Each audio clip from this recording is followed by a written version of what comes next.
नमस्कार, आपण पाहत आहात smart Maharashtra news. Smart fast news मध्ये पाहूयात तब्बल 24 घडामोडी. जुळे सोलापुरात दरोडेखोरांनी 1,32,500 रुपयांचा ऐवज दिला लुटून. भेटवस्तू पाठविण्याच्या आमिषाने 4,40,000ची फसवणूक सोलापुरातील घटना. श्री सिद्धेश्वर यात्रेसंदर्भात आमदार विजयकुमार देशमुख यांनी उपमुख्यमंत्री अजित पवार यांना दिले निवेदन. लग्नाचे आमिष दाखवून दुष्कर्मास सहाय्य केल्याप्रकरणी दोघांस मुंबई उच्च न्यायालयातून अटकपूर्व जामीन मंजूर.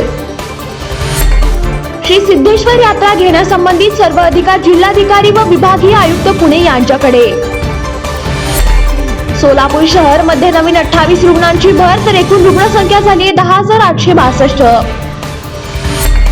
सोलापूर जिल्हा ग्रामीण मध्ये नवीन 54 रुग्णांची भर, तर एकूण रुग्णसंख्या झाली 37,690. सोलापूर शहर नवे खड्डापूर शहर, संभाजी ब्रिगेडने केले खड्ड्यात फलक लावून आंदोलन. MIMची भाजपला साथ, पराभवाला जबाबदार धरत महाविकास आघाडीला दिला झटका, भाजपची रणनीती यशस्वी. अक्कलकोट वटवृक्ष मंदिरात दत्त जयंती व नूतन वर्षाचे सर्व धार्मिक कार्यक्रम रद्द. अक्कलकोट पुरोहित व विश्वस्त पदाधिकाऱ्यांच्या उपस्थितीत संपन्न होणार श्री दत्त जन्मोत्सव. ख्रिसमस निमित्त चर्चमध्ये प्रार्थनेसाठी केवळ 50 जणांनाच परवानगी.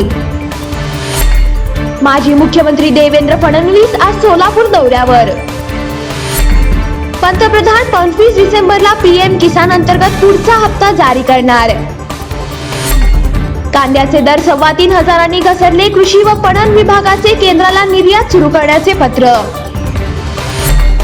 दस्त नोंदणीसाठी शुक्रवार शनिवारी दुय्यम निबंधक कार्यालय राहणार सुरू.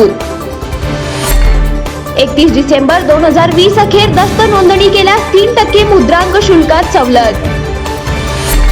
भारतात पुढच्या आठवड्यात मिळू शकते ऑक्सफर्डच्या लसीला मान्यता. राहुल गांधी आक्रमक 2 कोटी स्वाक्षऱ्यांचे निवेदन राष्ट्रपतींकडे सोपवणार. पंकजा मुंडेंच्या ताब्यातील वैद्यनाथ साखर कारखान्यात चोरी, 37,84,000 रुपयांचे साहित्य लंपास.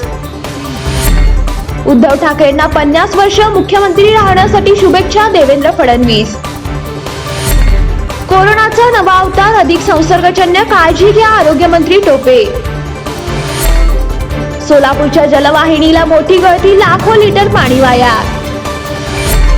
मुख्यमंत्री उद्धव ठाकरे म्हणाले, मॅग्नेटिक महाराष्ट्रात 61,000 कोटीच्या गुंतवणुकीचे करार. आजच स्मार्ट महाराष्ट्र न्यूज चॅनलला सबस्क्राईब करा.